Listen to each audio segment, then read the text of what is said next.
Dear students अस्सलाम वालेकुम। आज हम स्टडी कर रहे हैं fields of force, Newton's universal law of gravitation and the Coulomb's law enable us to calculate the magnitude as well as direction of the gravitational and electric forces. Now the question arises, what is the origin of these forces? The origin of these forces is still unknown. This is the reason these forces are called the basic forces of nature, क्योंकि इन forces के माखज़ के बारे में कुछ नहीं मालूम, इसी वजह से इन फोर्सेस को इस कायनात की बेसिक फोर्सेस कहा जाता है।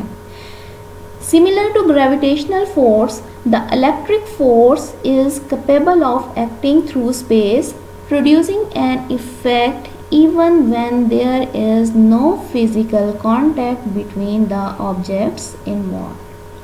अगर फिज़िकल ऑब्जेक्ट्स के दरमियान कोई फ़िज़िकल कांटेक्ट मौजूद ना भी हो, तब भी ये फोर्सेस एक दूसरे पे असरअंदाज। We assume that there exist an electric field. इसका मतलब है कि अगर इनके दरमियान कोई फ़िज़िकल कांटेक्ट भी एक दूसरे के ऊपर असरअंदाज होती हैं, तो इट मीन्स कि इनके दरमियान कोई ना कोई फील्ड मौजूद है। माइकल फैराडे ने इंट्रोड्यूस करवाया था concept of electric field. According to the theory of the Michael Faraday, it is the intrinsic property of the nature that the electric field exists in a space around the electric charge. The electric field considered to be the field that exert a force on other charge placed in that field. Michael Faraday ने कहा, जो कोई भी material है उसकी क्या है, intrinsic property है। जैसे इलेक्ट्रिक चार्ज है, उसकी एक इंट्रिंसिक प्रॉपर्टी है, उसकी एक खासियत है कि फील्ड मौजूद है। क्या मौजूद है? एक फील्ड मौजूद है। कोई भी हमारे पास चार्ज होगा, पॉजिटिव चार्ज है या नेगेटिव चार्ज है, उसके सराउंडिंग में मौजूद है, उसकी एक शिद्दत मौजूद है कि जैसे जैसे उस चार्ज से डिस्टेंस बढ़ता जाएगा उसकी शिद्दत में कमी होती जाएगी।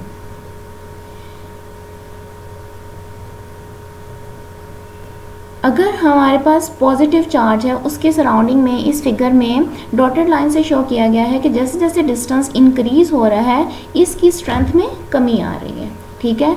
और चार्ज के बिल्कुल पास पास क्या है, स्ट्रेंथ बहुत ज़्यादा है। अब इसी पॉजिटिव कि पॉजिटिव चार्ज हमारे पास हमेशा से टेस्ट चार्ज होगा। टेस्ट चार्ज को हम किसी भी पॉजिटिव फील्ड की इलेक्ट्रिक फील्ड लाइंस में भी रख सकते हैं और नेगेटिव फील्ड लाइंस की भी इलेक्ट्रिक फील्ड लाइंस में रख सकते हैं। अगर हम किसी पॉजिटिव टेस्ट चार्ज को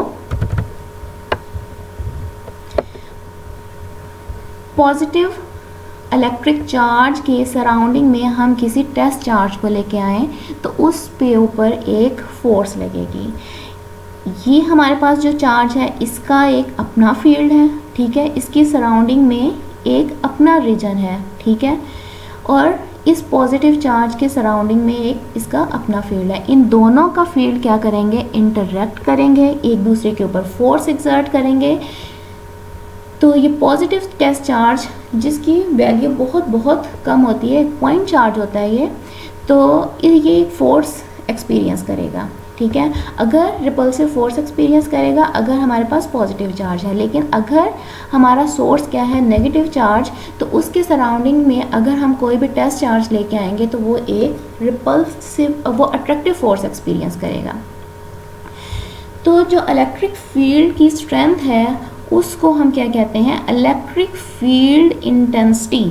इलेक्ट्रिक फील्ड इंटेंसिटी किसके इक्वल है, electric field intensity is equals to the force per unit charge. ये एक वेक्टर क्वांटिटी है, इसका यूनिट क्या है, न्यूटन पर कूलम। अब हम इसकी मैथमेटिकल फॉर्म देखते हैं। कूलम्स लॉ के मुताबिक हमें पता है कि फोर्स किसके इक्वल है, 1/4 pi epsilon naught q naught over r square, r unit vector. 1/4 pi epsilon naught हमारे पास कांस्टेंट है, क्यू हमारे पास सोर्स चार्ज है, क्यू नॉट क्या है, टेस्ट चार्ज, ठीक है। और आर स्क्वायर क्या है, उनके दरमियान डिस्टेंस। और r hat is the unit vector directed from point charge to the test charge where q naught has been placed. अब electric field intensity mathematically equals है force per unit charge. Force Coulomb's force है, Coulomb's force की हम value put करेंगे 1/4 pi epsilon naught q naught over r square, r unit vector. This q is cancelled by this q naught. Hence the mathematical form of electric field intensity is 1/4 pi epsilon naught q over r square, r unit vector. This is a vector quantity, its unit is Newton per coulomb. अच्छे तरीके से student read out कीजिएगा और मुझे comment कीजिएगा कि कहीं भी आपको किसी भी किस्म का कोई प्रॉब्लम होगा तो इंशाल्लाह हम उसको क्लियर करेंगे। Thank you.